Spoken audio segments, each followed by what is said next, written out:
So basically, if you ask me what it's all about, I would say it is tongue-in-cheek, and it's not to be taken too seriously. What if everything you knew about Freddie Mercury was only half the story? Behind the spotlight, behind the fame, was a heartbreaking truth he kept hidden until the very end. He was a legend on stage, but off it, he was fighting a silent battle no one saw coming. In his final hours, he made one last move that shocked the world. This isn't just a tribute, it's a revelation. Freddie Mercury's final days were worse than you think. Watch till the end, if you can hold back your gasp. Born as Farrokh Bulsara on September 5, 1946 in Zanzibar, Freddie Mercury's path to stardom was anything but typical. His parents were Parsis of Indian descent, and from early on, it was clear that Freddie was different. He had 4 extra teeth, something he later credited for his extraordinary vocal range. A range that could soar from the deepest bass to the highest soprano with astonishing ease. Freddie's early life was filled with music, curiosity, and creativity.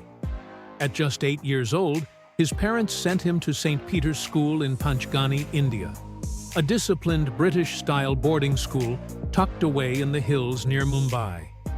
It was here that his love for music took root. He learned to play the piano and showed remarkable talent almost immediately. At the age of 12, he formed his first band, the Hectics, and performed at school functions. He wasn't just a talented musician. He had stage presence, charisma, and a spark that hinted at something much bigger. But in 1964, everything changed. A violent revolution erupted in Zanzibar. Thousands of people, including many from Freddie's community, were killed. His family had no choice but to flee for their lives. They left behind their home, possessions, and a once comfortable lifestyle, starting anew in cold, gray England. It was in this foreign and uncertain land that Freddie's true transformation began. He enrolled at Ealing Art College, where he studied graphic design and mingled with aspiring musicians and artists. He began performing with underground bands and selling clothes at Kensington Market to make ends meet. In 1970, fate intervened when he joined Smile, a band featuring Brian May and Roger Taylor. Freddie brought with him a bold vision, a new name, Queen, and a hand-drawn logo. The legend was just beginning. With the addition of bassist John Deacon in 1971, the final piece of the puzzle was in place. Queen was no longer just a band. They were a creative force ready to take the world by storm. Their early albums hinted at something special, but it wasn't until 1974's Sheer Heart Attack that they found their true identity. The breakout single, Killer Queen, turned heads across the world and launched them into the spotlight. Freddie Mercury wasn't simply a lead singer anymore. He was a frontman who commanded attention. His flamboyant energy and dramatic presence electrified audiences and defined the Queen brand. But Queen wasn't done yet. Their next move would change music history. The band took a massive risk with their 1975 album, A Night at the Opera. It was ambitious, experimental, and costly. They recorded across 7 studios and spent months perfecting a single 6-minute track that broke every rule in the music industry. Bohemian Rhapsody. There was no chorus. It jumped from piano ballad to opera to hard rock, all within one song. Radio stations scoffed, until Freddie shot a low-budget but groundbreaking music video in just one day. The gamble paid off. Bohemian Rhapsody ruled the charts for 9 straight weeks and became one of the most iconic songs in rock history. With momentum behind them, Queen dominated the late 70s and early 80s, with anthems like We Will Rock You and We Are the Champions. These weren't just songs, they were rallying cries that filled arenas. Then came Another One Bites the Dust, a funky, bass-driven hit that proved Queen could evolve with the times and remain relevant across genres. Yet behind the fame and roaring crowds, the band faced real struggles. Despite massive success, their record label kept them financially restrained. In a controversial decision, they performed in Sun City, South Africa, during apartheid, facing global backlash and criticism. But Freddie kept pushing boundaries. He went solo, releasing Mr. Bad Guy, and later fulfilled a dream by collaborating with opera singer Montserrat Caballé. Their duet, Barcelona, became a powerful anthem and was even chosen as a theme for the Olympics.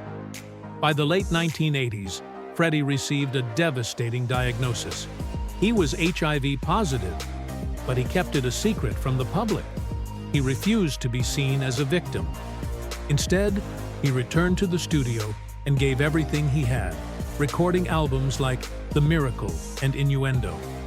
Though his health deteriorated, his voice remained as strong and emotional as ever.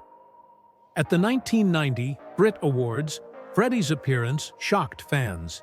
He looked fragile and said only 5 words: "Thank you. Good night." But behind closed doors, he continued to record. He was often too weak to stand for long, but he showed up, cracked jokes, and worked. When asked to record The Show Must Go On, he answered simply, "I'll do it, darling." Then, in a single take, he delivered one of the most powerful performances of his career. In November 1991, Freddie Mercury made the most heartbreaking and courageous decision of his life. He stopped all treatments, choosing to take only painkillers to ease his suffering. The battle had taken its toll. He was physically weak, yet mentally unwavering. Surrounded by a tight circle of his most trusted friends, Freddie finally released the statement the world had long speculated about. He had AIDS. It was a bold act of honesty, a final gesture to end the rumors and raise awareness. That public revelation came just 24 hours before his death.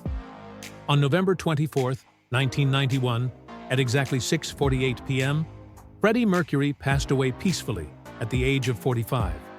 The world lost one of the greatest performers in music history. Fans were devastated. Tributes poured in from across the globe. Yet even in death, Freddie left the world with one last mystery. He was cremated in West London, but for over a year, no one knew what happened to his ashes. His closest friend and former fiancée, Mary Austin, quietly took possession of them and never disclosed where she scattered them. She honored his final wishes with absolute loyalty. Then, in 2013, a small plaque appeared in a London cemetery with his birth name, Farrokh Bulsara, and a brief message in French: "Pour être toujours près de toi avec tout mon amour." To be always near you with all my love. But soon after, the plaque vanished, likely removed to protect his secret resting place. Freddie Mercury was more than a rock star. He was a phenomenon. He didn't just perform. He transformed the stage into something magical, dramatic, and unforgettable. He redefined what it meant to be a frontman. Fearless, theatrical, unapologetic. His voice, his energy, and his artistic brilliance continue to resonate worldwide. Even as his body gave way to illness, his spirit never dimmed. He kept creating, kept singing, and kept inspiring. His final words, whispered during his last music video, "I still love you," were not just to his fans, but to the world. Freddie Mercury's story didn't end in silence. It ended in eternal love. And truly, the show must go on. If Freddie Mercury's story moved you, don't forget to like, share, and subscribe for more powerful true stories. Hit the bell icon so you never miss a legend's untold truth. The show must go on with you. Thanks for watching.